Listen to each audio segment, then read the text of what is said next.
आ जाओ, सनातन धर्म की तरफ ही आ जाओ।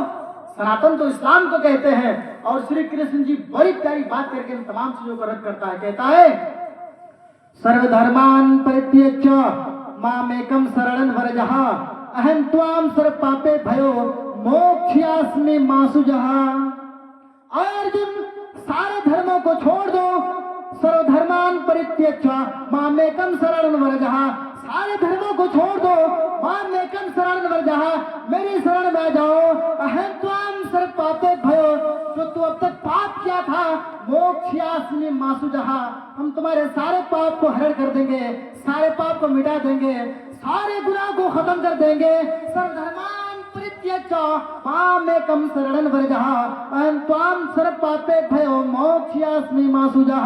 मेरे भाइयों, हमारी बात ना मान करके तुम श्री कृष्ण जी की बात मान करके सारे धर्म को छोड़ करके एक धर्म की तरफ आ जाओ, इस्लाम की तरफ आ जाओ, सनातन धर्म की तरफ आ जाओ, मोक्ष पा जाओगे, कामयाबी पा जाओगे, पैराडाइज पा जाओगे, जन्नत पा जाओगे, जन्नत के अंदर चले जाओगे। तुम मेरे भाई हो और तुम अगर जहन्नम के अंदर जाओगे तो हमें कैसा लगेगा? एक थाली में खाने वाला, एक जगह रहने वाला, बातें करने वाला, एक साथ तिजारत करने वाला, बिजनेस करने वाला, अगर एक भाई जहन्नम के अंदर जा रहा है, दूसरे भाई को कैसा लगेगा? मेरा भाई जहन्नम के अंदर जा रहा है। तो मेरे भाई, जो हम आपको नर्क से बचा रहे हैं, जहन्नम से बचा रहे हैं, आप अपनी किताबें खोल करके पढ़ लीजिए। मौलवी रफीक को बताने की जरूरत ही नहीं पड़ेगी।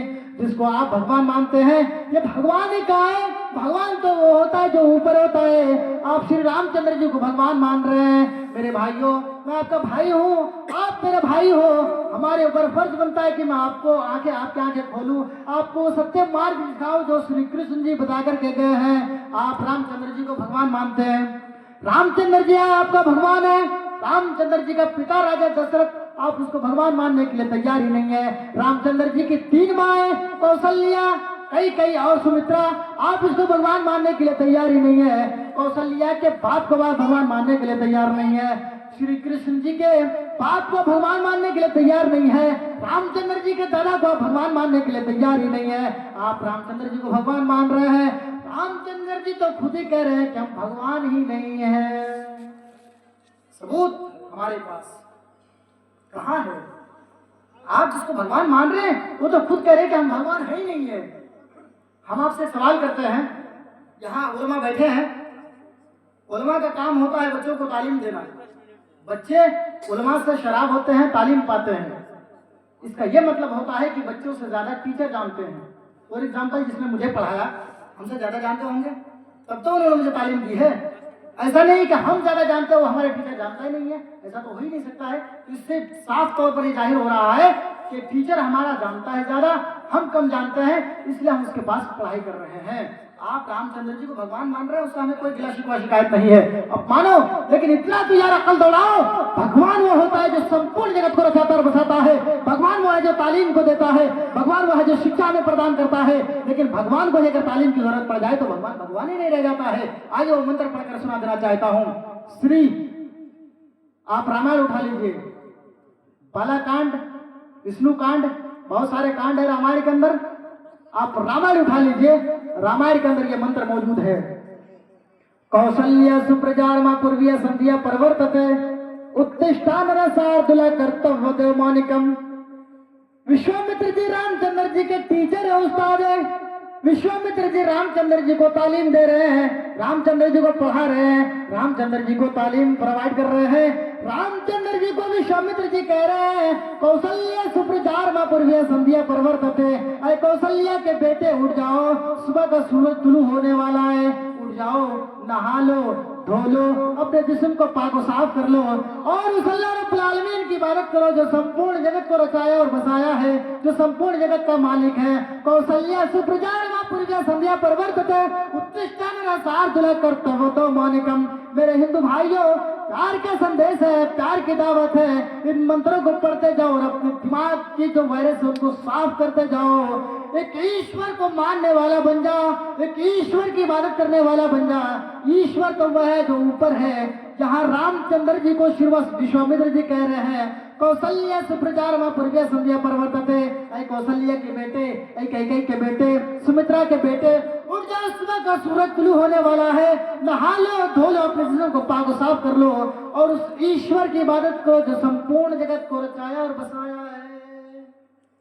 रामचंद्र जी का अगर टीचर उस्ताद कह रहा है कि रामचंद्र जी उठ जाओ, सुबह का सूरज तुलू होने वाला है, यानी फजर का वक्त होने वाला है, नहा लो, धो लो, पाक साफ हो जाओ और फिर उस ईश्वर की इबादत करो। मेरे भाइयों, इस बात से साफ तौर पर जाहिर हो रहा है कि असली में डालडा मिलाया गया हुआ है, असली में डालडा मिला हुआ है।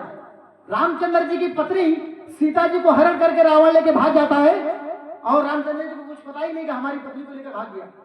फॉर एग्जाम्पल, मौलवी रफी क्या बैठे हैं, मौलवी रफी की पत्नी अगर भाग जाए, हमें कुछ मालूम ही नहीं कि हमारी पत्नी कहाँ भाग गई, क्योंकि हम इल्म क्या रखते ही नहीं है, हम तो अंतर्यामी है ही नहीं है, तो हमें कैसे मालूम चलेगा। भगवान वो होता है जो अंतर्यामी होता है, भगवान वो होता है जिसको सारी चीजों का इल्म होता है, लेकिन उसकी बीवी को हरण करके रावण लेके भाग जाता है, लेकिन रामचंद्र जी को कुछ पता ही नहीं कि हमारी बीवी को लेकर भाग गया। अब हनुमान लक्ष्मण खोजने के लिए निकले, यहाँ जा रहे हैं, वहां जा रहे हैं, वहां जा रहे हैं, रास्ता चल रहे हैं, कहीं हाथ का बाला मिलता है, श्री कृष्ण जी और हनुमान जी उसको उठाते हैं। हनुमान जी देखते हैं कि ये मेरी भाभी का कड़ा है, बला है। उसको उठाने के बाद वो कहता है कि चलो इसी रास्ते से हमारी भाभी गई है। आप रामायण खोल लो, पूरा पढ़ते चले जाओ मेरे भाइयों, सारी चीजें तुम्हारी समझ में आ जाएगी।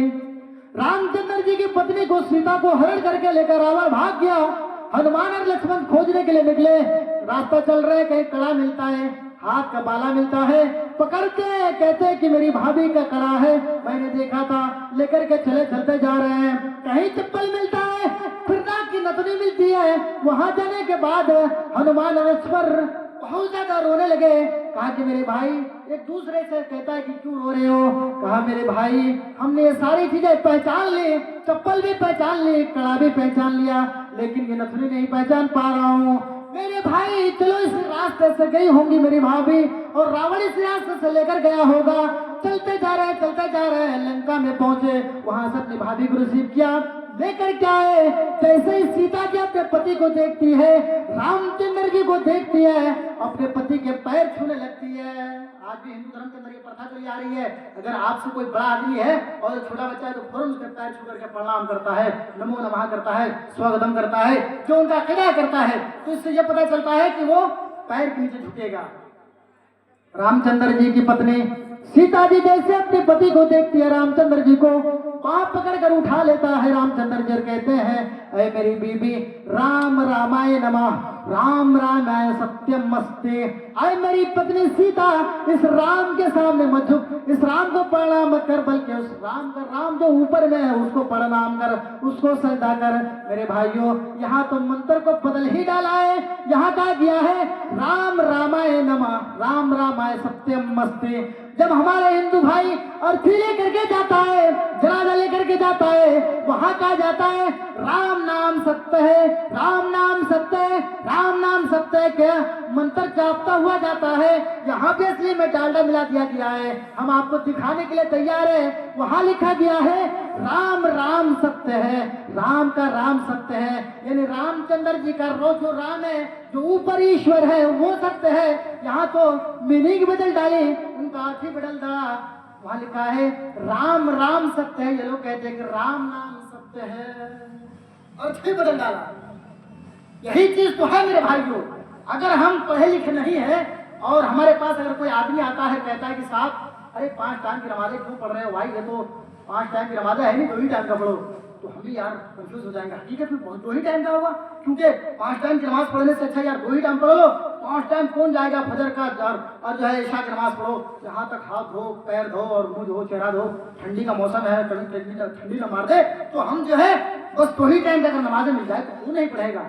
यही वो बात है हमारे हिंदू भाइयों में, क्योंकि संस्कृत जबान उनको खुद ही नहीं आती है। बहुत सारे मेरे पंडित दोस्त हैं, जब मैं मंत्र पढ़ता हूँ और उसका तर्जमा करके उनको बताता हूँ इस्लाम के बारे में, तो वो लोग कहते हैं कि मौलाना रफी साहब मेरे दोस्त आपको इतना कैसे मालूम। अरे हम पंडित होकर के हमको इतना मालूम नहीं है। हमने कहा ये तो ट्रेलर है यार, हिस्ट्री तो अभी बाकी है। अगर तुम्हारे सामने मैं ज्ञान करने शुरू कर दूं तो 3-3 घंटे 5-5 घंटे कम पड़ जाएंगे। इतने सारे मंत्र मुझे याद है और तुम्हारी किताबों से एक एक हवाले देता जाता हूँ, बताता जाता हूँ। मैंने कहा मेरे भाई, आप जो है जिस चीजों की इबादत कर रहे हैं, आपकी किताबों में कहा गया है कि अंधंतम आपकी शांति संभूति मुपासते ततो भययुतम संभूति अमृता। आप जिस चीजों की इबादत कर रहे हैं ये तो लागर है, ये कमजोर है और ये तो तुम्हारे कुछ फायदा ही नहीं दे सकता है, तुम्हें कोई नुकसान ही नहीं पहुंचा सकता है, ना प्रॉफिट दे सकता है। उस ईश्वर की इबादत करो जो तुम्हें प्रॉफिट देने वाला है, जो तुम्हें लॉस पहुंचाने वाला है। उसके हाथ में लॉस और प्रॉफिट, उनके हाथ में इनका तो कुछ भी नहीं है। आइए वो पूरा मंत्र पढ़ देता हूं जो अपने बेटे को शंकर जी कह रहे हैं सन्मुख से, मेरे बेटे अगर पैराडाइज के अंदर जाना चाहो, जन्नत के अंदर जाना चाहो, अभी मैं सिर्फ वेद ही पढ़ रहा हूं।